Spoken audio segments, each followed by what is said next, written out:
This is Brian Cain with Cain Peak Performance, and I'm here with George Rush St. Pierre, former welterweight champion of the UFC. George, how you doing, man? Cannot be feeling better than I feel right now. Great, big win last night, UFC 74 over Josh Koscheck. And George, let's go back to where our relationship began and where we met about 2 months ago. And the type of talk about the mental state that you were in when we met. Well, I was going on the wrong way, and I was very weak mentally. I had a lot of issue. And before we met, I thought a guy who had a sports psychologist was crazy.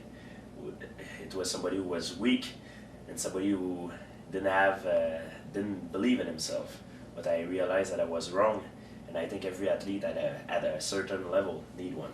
Yeah, you know, because as you become an elite level athlete and get higher and higher up in the levels of competition, you know, the physical skills equal themselves out. Everyone has physical skill. What becomes important is the ability to perform consistently.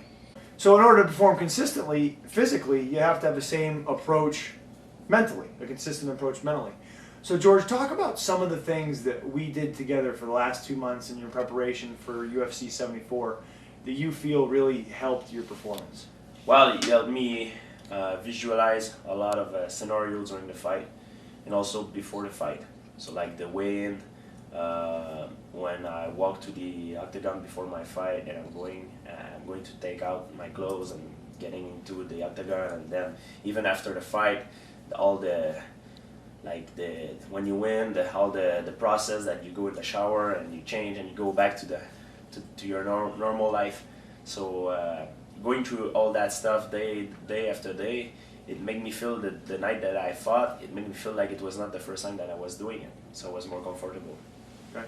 One of the things you also mentioned in a lot of the interviews and stuff that you've done is that training is 90% physical and 10% mental. Yet, what happens when the fight gets closer? And when the fight gets closer, the night of the fight, it's 90% mental and 10% physical because you're already in shape. All your training is done, so you cannot be more in shape than you actually are at the moment. So the only thing you can change is your attitude. You can take the fight in a positive way and stick to your game plan, or you can be distracted by so many things and not fight your fight. So in my case, in my sport, and like yesterday, for example, I was 100% mentally, and I fought my fight, and I didn't let all the distracting thing around me get into my head. You know, one of the things you mentioned too is mental bricks. And talk about what is a mental brick, and what was the biggest brick that you've been carrying? Absolutely. My last fight before this one, I lost to Matsura. I fought this guy that I was supposed to beat, and nobody gave him a chance, and I lost. I made a mistake. I didn't come very well prepared, and he beat me that night. He was a better fighter than I am, and like you said, in baseball and hockey, it's not the best team who win the game. It's the team who plays the best. And even though I believe I'm the best fighter in the world, that night I lost that fight because I didn't fight the best. That night Matsura fought better than me and he beat me.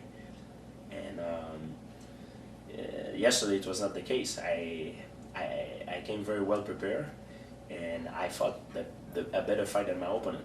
And I think you talk about mental bricks. When I lost to Matsura, I was carrying this loss on my heart, and I was always every day thinking about it, and I was going into that fight against Josh Koscheck, telling myself that I need to prove to the world that I'm better than what I showed last time.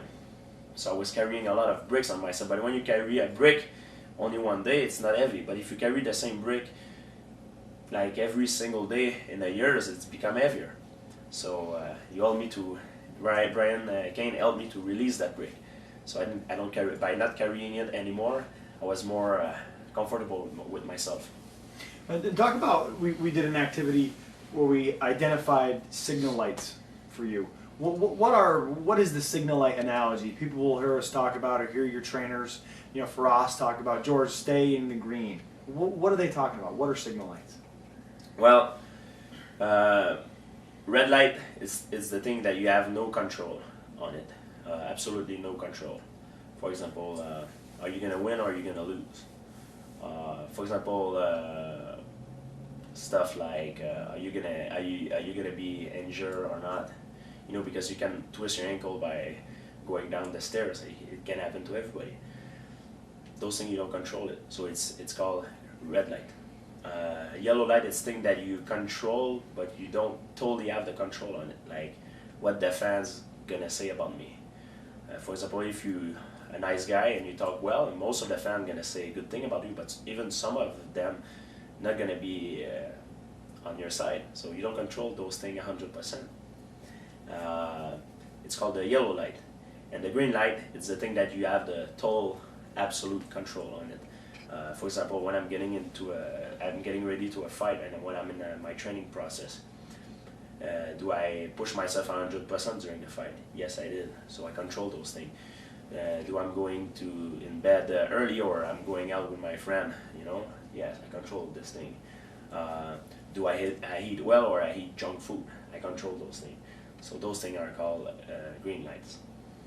And talk about, you know, with the green lights, were you aware of, because one of the things with the mental game is what we try to do is we develop an awareness for the athlete. And in George's case, it was he needed to become aware that he was carrying a brick of Matt Serra, that he was still holding on to that loss, and that was negatively affecting him, not only in his fight game, but it was helping, he was losing sleep, and it was affecting him in all other avenues of his life. So once he's aware of that, we then give him a strategy to use. Signal lights would be a strategy, or even green lights or yellow lights. And then the responsibility becomes the implementation of the strategy, which comes down to the responsibility of the athlete. So you've mentioned the signal lights.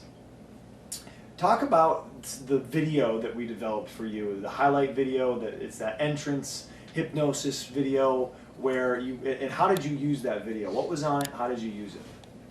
Absolutely. Brian Cain made a video with my entrance music that I used yesterday in my fight. But I watched that video so many times before yesterday that when I was about to get ready for the fight yesterday and I hear my entrance music, I watched a video who was showing me with my entrance music in the background like some of my best highlight in my previous fight against all my previous opponent. So when I was about to step into the octagon, I was walking to the octagon when the music came on. I had all those image in my head, all those positive image in my head was running through my brain. So it pumped me up and unconsciously it get me more confident. And what it did is it put you into green lights. Absolutely, in the green lights. So when you got in the octagon yesterday, how mentally prepared did you feel for that fight through the stuff that we had done? I was the most well prepared George St. Pierre I've ever been, and it's gonna be like that in every single of my future fight. Awesome. You know, and I think just the last thing would be, you know, George, I want to thank you for allowing me the opportunity, you know, to work with you. And I think you hit the nail on the head in the beginning of the interview when you said, oh, you know, I thought sports psychology was for people that were weak and all that. And, you know, I think what it is you have a great stand-up coach, you got a great jiu-jitsu coach, you got a great wrestling coach, you got a strength and conditioning coach who's phenomenal, you've got you know, a nutritionalist, you got a manager, you've got all those components of the pie covered, Muay Thai coach. But the piece that was missing was the mental piece. Absolutely. A lot of the not a lot, I think most of the athlete, 99.9% of the athlete spend too much time working on their physical attribute, and they don't work on their mental. But what they forgot, and what Brian Cain made me realize, is what control or move or motion, it's the brain. And most important is not only the brain, you have to have a good attitude, a positive attitude going through your sporting event, no matter which discipline you're doing. So I think it's probably the number one, the most important thing you have to work for, the mental game. You know, and we talked about, like, trying to implement a mental game program. I mean, it's not something where I come in and I say, oh, George, hang on. Oh, now you're mentally tough. Now you have it. You know, and it's not just one conversation. Absolutely, it's a training. And even myself, I did very well last time in my last fight yesterday, but I still have a lot of room to improve. I have room for improvement, of course. And but I'm training my brain right now, and it's just gonna get better and better and better. And one of the techniques we used to train the brain was CDs. You know, and I would give you CDs. And how would you use those CDs? When would you listen to them? I listened to it when I was driving in my car because I drive a lot. I'm training to different places in Montreal, New York, and Albuquerque. So when I go by plane, when I fly, and when I flew to a place to another, I was bringing the CD and listening to it in the Walkman. And when I'm in Montreal and I'm going to different places for training, when I had the time, I put it in my car and I listen to it. And through that, the constant repetition, just like you would train, you train your wrestling skills, you train your jiu-jitsu skills. If you don't use it, you lose it. It's the same thing with the mental game. So, what we try to do is make it as easy for you to mentally train while you're driving in your car. So instead of listening to satellite radio, you're working on your mental game. Absolutely. Perfect. George, thank you very much, man. I appreciate it. Thank you very much, Brian Cain, and it's just the beginning. This guy have helping me a lot, and have given me something that I never had before, and it's a plus, and it's another tool to my game. Thank you very much. So be watching. George Rush St. Pierre, former, and most importantly, future UFC welterweight champion.